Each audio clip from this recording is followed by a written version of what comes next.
I greet you with the greeting of St. Francis. May the Lord give you his peace. Amen. Amen. The story of the saints from today is just really quite interesting. There are 117 in this list of canonized saints from Vietnam, martyrs, although in the Vatican story of them, it acknowledges there's around 300,000 martyrs, but there's 117 that they were able to verify all the details of their lives, and that's this list. And they're not all from the same time. It's over the course of a couple of hundred years, there's just been this incredible wave after wave of persecution in Vietnam. Of course, we know in our own day, right, communism, North Vietnam, it's really been quite a lot of suffering. And yet these saints are amazing. Many of them would be missionaries from Europe, Portuguese, French, and Spanish, including the great Saint Théophane Vénard, who was a great inspiration to Therese Little Flower, but also natives who were there. And in some cases, there's one of the martyrs today is a 9-year-old, and one's a mother of 6, and then some priests and religious. And so the whole, almost kind of like a harvest of every type of vocation in the church all together. And evidently in some of these countries like Vietnam, they really mastered the art of torturing. There were all these stories of things that were being done to increase people's suffering, and including in many cases, they would brand the Vietnamese phrase for false religion on their Catholics' foreheads, which is some sort of a mockery, right? It says in the book of Revelation, we'll have the Lord's name on our forehead. So something demonic there, if you ask me. And yet here is this witness of these people.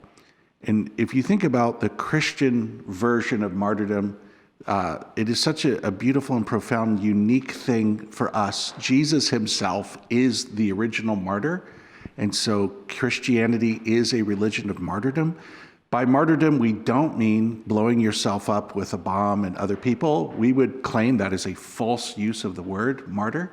So for us, it's when, like Jesus, you're remaining in the truth, you're remaining in God's joy, peace, and love, and you are persecuted and killed for that. And while you're being killed, you're actually loving the people who are killing you. That is Christian or Catholic martyrdom. And it is the most beautiful and powerful thing in the world. You think about the planting the seeds of truth and love and goodness in the heart. When it come to fruition, would be a person who's so full of God's love and truth and mercy and love that they would be willing to even suffer and be put to death for the sake of that love. Like this is like if we could put it this way, a most extreme example of what we should all be striving for, huh? And then conversely, a person who's developed to the point where they would be willing to inflict suffering and death on others is the full fruition of evil and hatred, And so these two somehow oddly hold together. Ultimately, the moment of Jesus' death on the cross is the greatest sin and evil that's ever happened in the history of the world, the killing of God himself, and at the same time, the greatest manifestation of love. So those two are being held together.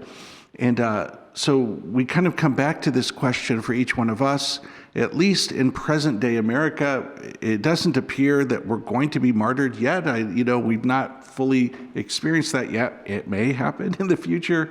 But so I've often asked the question, well, what is like the takeaway for us who are not being threatened at this time for our faith? And I think that's where both the first reading and the gospel today really shine a light for us. We have this woman who is probably one of the greatest saints to ever walk the earth, the widow, who Jesus notices in the temple. She's so poor, she's so vulnerable. She only has 2 pennies, and that she gives to God. Amazing. We just heard Jesus's comment on her. She gave more than everyone else. And I was thinking that what was her quality of heart, her quality of faith and trust in God? And to me, it feels like very similar to what must be happening in the heart of a person who's martyred. So she shows us what the spirituality of martyrdom looks like, even in a time when we're not actually being threatened. This generous, holding back nothing, this giving of everything to God, And that is really something so beautiful and profound, huh? As a side note, she also reminds me so much of Mother Mary. Thinking of Mother Mary had basically two people in her lives that were her everything, St. Joseph and Jesus, and she ended up giving both of them to Christ, to God. Like St. Joseph, she was at his deathbed, and Jesus, she was at the cross. So, but again, that spirituality of complete and total trust, complete and total generosity, and just that fullness of love that just gives everything to God, that part of that's